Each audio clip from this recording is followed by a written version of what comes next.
Welcome to day 1 of the 12 Days of Celtic Mythology, Series 3.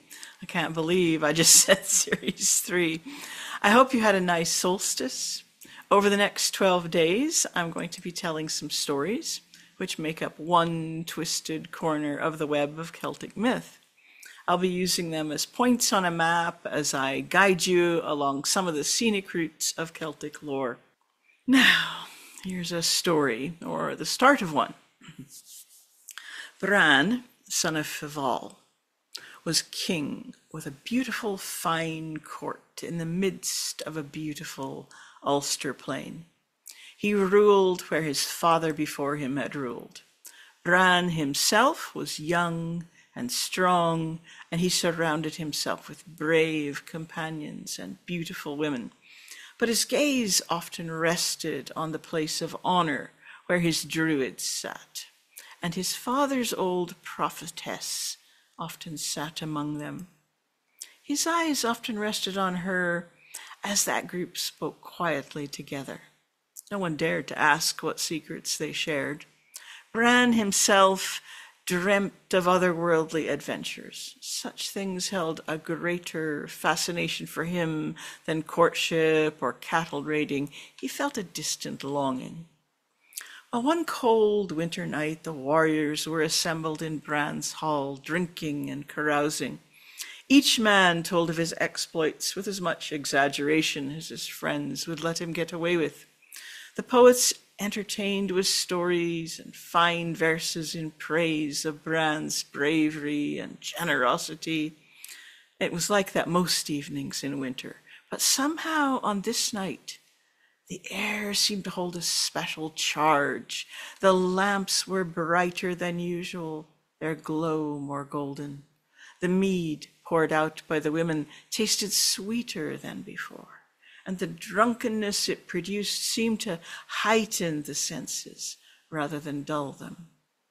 Suddenly, Bran's chief druid was on his feet, arms raised toward the roof. His eyes stared upward to the smoky rafters. He seemed to see through the thatch to the sky above. In a commanding voice he cried, "I bind all witnesses to my vision. My knowledge flies high tonight. It takes me into the clouds. My knowledge speaks to me aright. I bid you take heed, warriors, before our people. My knowledge reveals a well. With treasure 'tis a snare where 100 women dwell. For the raider who obtains its fame and honor, find their jewels and treasure. The fair, shapely woman troop, riches beyond all measure. The jewels besides Sir Bran would ennoble the greatest prince. It would ransom a kingdom, indeed, twice over or more, or buy a prince's freedom." There was a brief, stunned silence, everyone waiting to know whether the druid had any more to say, but he dropped to his seat like a man weak in the knees, and drained his cup of mead. A murmur began as men discussed the meaning of the druid's words and began to swear that they would undertake a raid to obtain the treasure in the well. So we'll leave Bran and his men talking for now, and tomorrow we'll see how things go for them. So where are we? Some of you may have heard of Bran, son of Fival. Some of you who have may feel like I'm telling the wrong story. Some of you may have heard of Bran, son of Fleer, the hero of a Welsh story. So let me try and sort things out a little without creating too many spoilers for the rest of the series. Bran, son of Fival, that's who we've been hearing about today. He's an Irish king. And Fival is sometimes spelled UL instead of AL. Don't worry about that. And then there's Bran, son of Fleer, and he's sometimes called Bendigeid Vran. Bendigeid Vran, which means Bran the Blessed. He's a Welsh king, and we'll be meeting him later on in the series. Now, both these Brans go on voyages. Voyages are central to their stories. So are these stories just an Irish version and a Welsh version of the same thing? Well, not exactly, but we'll be returning to that question a lot. All you really need to know for now is this: Celtic mythology is strange. You may have already suspected this. I think it's strange in a good way, but I'm used to it. It can be a little unsettling. There's not a lot of certainty. Some of that comes from it being very old and Celtic-speaking cultures not being fond of writing things down.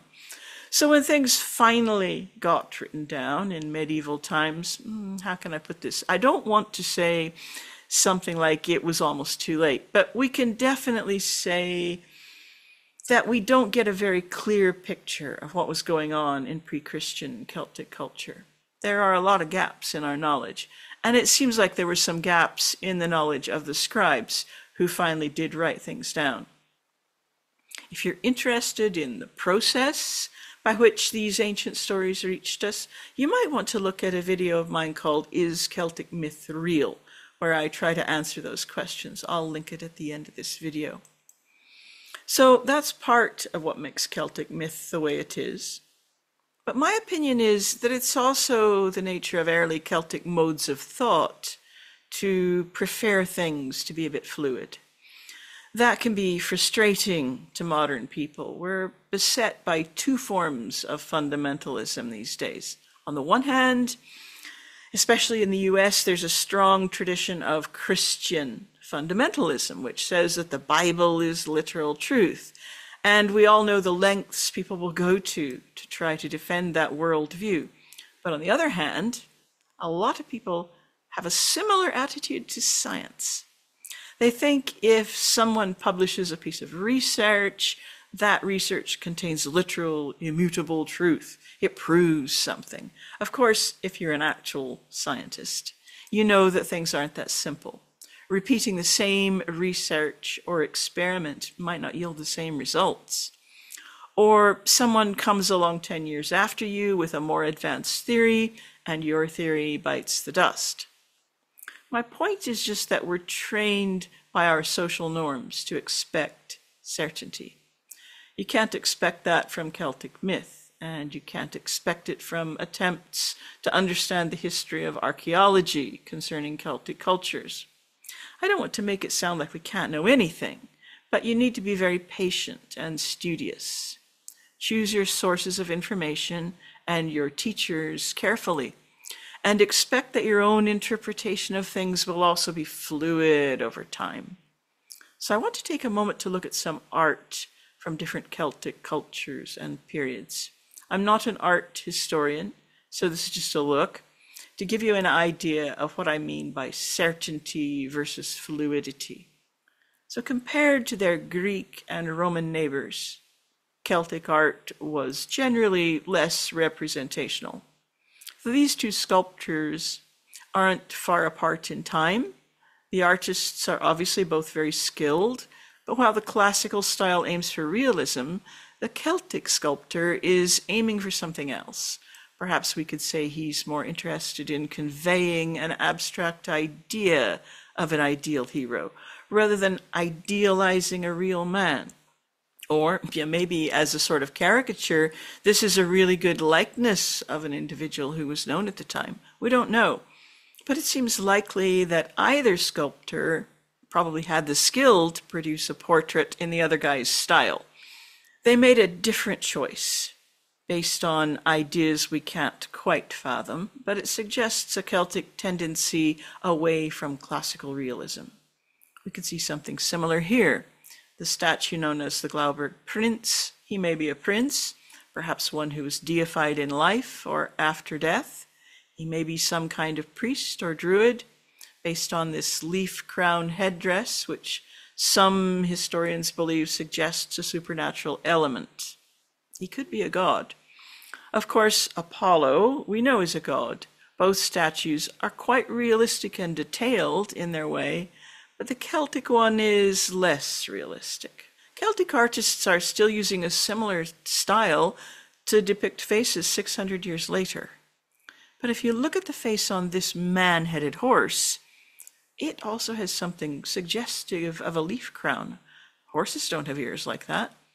Here you can see the whole creature on the left, which is part of the lid of a flagon. All these depictions of horses are skillfully executed, but again, they convey the idea of a horse, the spirit of a horse, more than accurately representing a horse. When we look at the later Latin style of decoration, again, there's a fluidity of form. You might see this as vining plants on this shield, but it also suggests a flower bud here that might be a bird's head. The decoration on the handle of this mirror suggests the face of an owl or a cat, but the swirling designs on the mirror back itself are suggestive of both plants and, can you see human or animal faces? I often wonder whether there's some dialogue between these unstable images and the liminality of the mirror itself. It might almost be trance-inducing if you stare at it long enough. Then, what visions will you see when you turn it over? Even this anthropomorphic sword grip says something about the fluidity of existence, and it reminds me of the words of Taliesin, "I was a slender, mottled sword."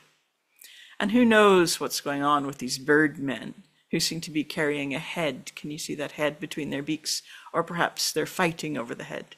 And here, a birdman and a dogman fight on the left, next to a pair of creatures with both mammalian and fish-like characteristics. Is this just the artist's whimsy? Could it be a pictograph representing a myth? Or is it a statement, again, about the ultimate fluidity of existence? All we can say really is that Celtic-speaking people seem to prefer less of this and a lot more of this. Of course, we see this kind of fluidity in Celtic literature too. Taliesin writes this, "I was in a multitude of forms before I was unfettered.